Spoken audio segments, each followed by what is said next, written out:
For decades now, we have been chasing aliens, not just in our private lives, but in our public fantasies. But never has the pursuit of extraterrestrial life been a more popular obsession than it is now. Today, the image of an extraterrestrial seems to be as widely recognized as any Hollywood celebrity's face. Over the past 50 years, the UFO phenomenon has gradually rooted itself in our culture and consciousness. Whether you believe in UFOs or not, one thing is for certain. The UFO phenomenon has become a part of popular culture.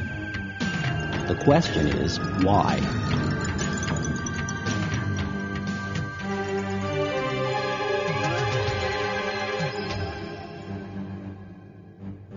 Why do these people want to believe these things? Why are they acting that way? You've got serious people taking this idea at face value and investigating it. All throughout history, however, people have gravitated towards the magical or mythical worldview.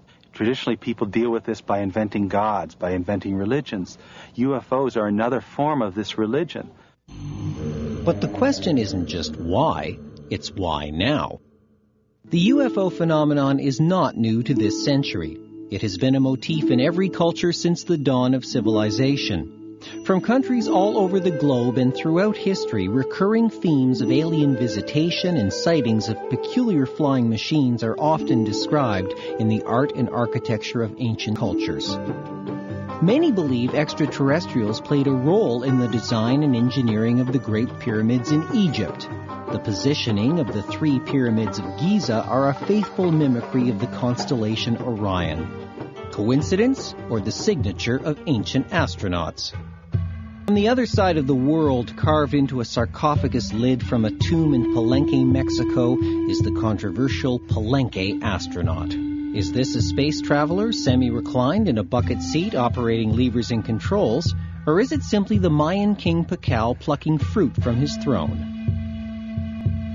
Perhaps a more convincing example of extraterrestrial influence are the Nazca lines in Peru. Stretching from the foot of the Andes toward the sea are 2,000-year-old pictographs carved into the vast plateaus along the shores of Nazca. The ancient people of Peru drew endless lines and towering pictures reaching lengths of almost a mile long, drawings which they themselves would never see. An elaborate astronomical observatory created to mark the rising and settings of the sun, moon, and stars, or the lost remains of an extraterrestrial airport.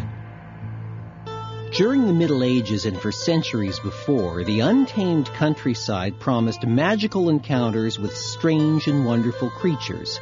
Fairies, elves, pixies, and angels were common tales among many cultures of this time. Unusual phenomena in the sky or elsewhere were always interpreted in, religious terms, in terms of angels or devils or superstitions. Little people were leprechauns. You never considered that one of those little people might be a gray visitor from Zeta Reticula. It wasn't in their mindset. But it is now. Angels in particular bear striking similarities with the description of aliens. Both come from the sky. Both are beings of light, and both have a message to deliver. Most importantly, both require faith and belief. Darker legends involve small demons called incubus and succubus, who visited people during the night for sexual encounters. How far is this from modern accounts of alien abduction and sexual experiments? Even very educated people truly believe that witches flew on broomsticks and captured children and ate them, things like that. And some people believe that this modern UFO phenomenon and alien abductions in particular are a manifestation of those primal sort of mythical yearnings that we seem to have. Today, the realm of the bizarre has expanded to the edges of space, and angels have been replaced by aliens. If you look at the 1890s, Carl Jung said people were talking about aliens then, and he called them technological angels. And that's exactly right, because they function just like angels do. They're messengers, agents of salvation. But they're technological now. This again, is reinforced by technology being so dominant in our lives.